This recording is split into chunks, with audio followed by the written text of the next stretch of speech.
It's 6 o'clock in the Ghanaian capital, Accra. This is Starr Breakfast News on your Simply the Best dial 103.5 FM. And coming up this morning, NDC flag bearer John Mahama downplays concerns over his inability to effect meaningful change in 4 years if given the nod again, as the party urges its members to remain vigilant during the upcoming general election in order to secure victory. 4 years of a good leader will make more impact than 8 years of a dishonest leader.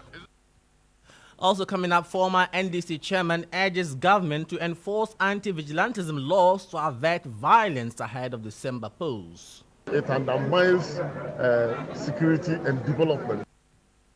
And later, Ministry of Health to introduce guidelines for disability inclusion in health promotion to enhance healthcare delivery for children with special needs. We've got details coming up shortly.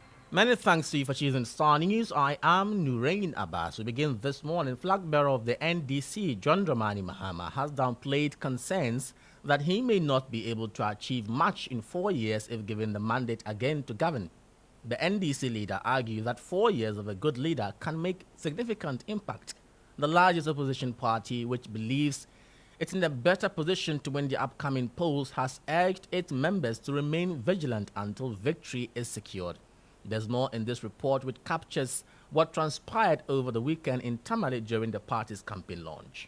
Member of the New Patriotic Party, a friend of mine and a former colleague MP, said, it's not Ghana that needs change. He says it's change that needs Ghana. Change is calling Ghana. And that's Kennedy, Honorable Kennedy Ejapong.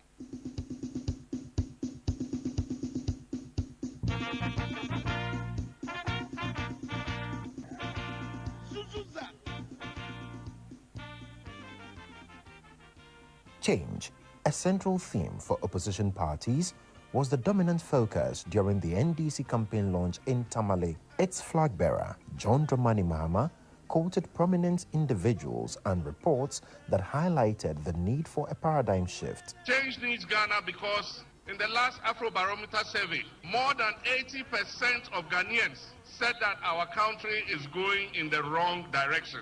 The NDC leader also downplayed concerns that he might not achieve much due to his mandate being limited to only 4 years. 4 years of a good leader will make more impact than 8 years of a dishonest leader. It's not about how long you serve, it is about how well you serve. It's not about 8 years or 4 years. It is about hard work, it is about truth, it is about trust, and it is about doing the things that will create a future for our young people. His running mate, Professor Nana Jane Opoku-Agyeman, implored the electorate to vote for the NDC in order to rescue the country. We are counting on all of us to ensure that we redeem this country, we rescue this country, we stabilize this country, and make us all proud Ghanaians. Though many view the upcoming polls as a direct competition between the two parties that have dominated the Fourth Republic, General Secretary of the NDC, Fifi Fiavikwete, disagrees. According to him, it's a battle between good and evil. December 7 is not a battle between the NDC and the MPP. No, please listen to me carefully. December 7 is not a battle between NDC and MPP. No, December 7 is a battle between those who love Ghana and those who do not love Ghana.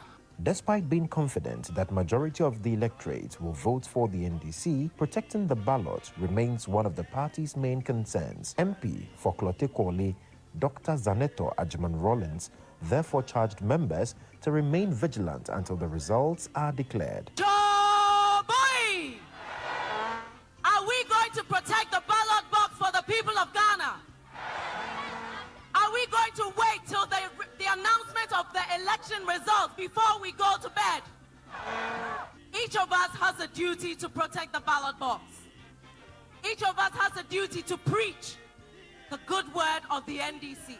As the NDC unveils its campaign for the upcoming election, the echoes of the ambition sets the stage for a new chapter where hopes and promises weave the fabric of a changing future.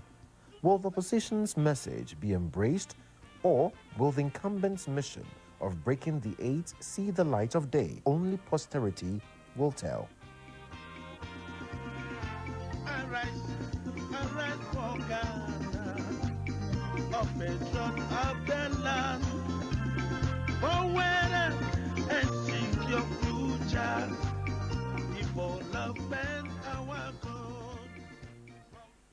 Well, you had a report there about the happenings in Tamale regarding the NDC's campaign launch. Now, away from that, still relating to matters of election, former national chairman of the National Democratic Congress, Dr. Samuel Ofosu Ampofo, is urging the government to enforce anti-vigilantism laws to avert violence ahead of December polls. He believes enforcement of the law will deter troublemakers. Speaking to Starr News after graduating with Doctor of Philosophy degree in Public Administration, Governance and Leadership, Dr. Samuel Ofosu Ampofo stressed the need to maintain peace and order during the election period to ensure credibility of the polls. It undermines security and development because investors definitely will not come to a country where after a changeover there are confusion, there are chaos, and people decide to take the law into their own hands. So I believe that the law that has been passed, the Vigilante and other offences-related act, must be enforced. Political parties must be encouraged to, as if they play to the game, and the Electoral Commission is expected to ensure that there is fairness and transparency in the process. You had former national chairman of the National Democratic Congress, Dr. Samuel Ofosu Ampofo. Well, EIB Network is set to launch its election coverage today, beginning right after this bulletin through to 11 a.m. We'll bring you all the details live on our platforms. To other news this morning, the Ministry of Health said it will soon introduce guidelines for disability inclusion in health promotion. The ministry believes the guidelines will enhance healthcare delivery for children with special needs. Acting Director of Technical Education at the Ministry of Health, Dr. Hafiz Adam Tahir, gave the hint while speaking at a GT Bank Autism Workshop in Accra. The following report captures advice from experts on how to deal with autism. Caring for children with special needs involves patience, understanding, and creating a supportive environment. These children have unique challenges that require special attention in education, healthcare, and daily life. One such condition that needs special care is the autism spectrum disorder. This disorder is a complex neurodevelopmental condition characterized by challenges in social interaction, communication, and repetitive behaviors. Experts believe enhancing inclusive education is key to addressing this disorder. Rose Ofosu-Himadako is the National Inclusive Education Coordinator, Special Education Division at the Ghana Education Service. If your child early morning, every child wants to go out. So going out and be with people is a habit of children at the early grade. So if your child every morning says, I'm sick, I don't want to go to school, then there is a monster. So that monster should be an inclusive education. We don't need monster teachers in our class. And so the aim of this policy is saying that we should create conducive school environment devoid of discrimination. So we should not be pointing hands on people. We should provide structural orientation. If the building is already there and it's not accessible, we should do something to make it accessible. Also, medical experts advise that parents should limit screen time of children under 5 years.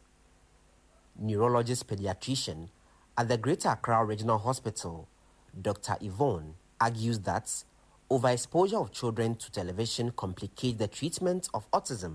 Children below 2 should not have screen at all. That is very, very important. And children above 3, WHO recommends only 1 hour of screen. So if you're going to give screen to your child at home, then your child should not be having screen at school. This is very, very important so that children can learn how to play. The lack of effective guidelines for disability inclusion in health promotion has been a significant challenge in providing quality care for children with special needs. However, there is promising news from the Health Ministry. Dr. Hafiz Adam Teha, Acting Director of Technical Education at the Ministry of Health, has assured us that this issue will soon be resolved, bringing hope and improved care for these children. 100,000 children aged between 6 and 14 have disabilities, raising the critical question of whether their caregivers can access quality, affordable healthcare services. Distinguished ladies and gentlemen, to ensure that children with these special needs access healthcare services, I'm happy to announce that the Ministry of Health, in collaboration with the Ghana Health Services and other partners, is finalizing guidelines on disability inclusion in health promotion. By embracing inclusivity, understanding, and compassion, we can create a world where children with special needs are supported, celebrated, and empowered to reach their full potential. You heard a report there by Star News' Obed King Gaglo. That will do for this morning's breakfast news. There's more news when you log on to starfm.com.gh. I am Nurein Abass. Next is the launch of the EIB election coverage. Please don't go away.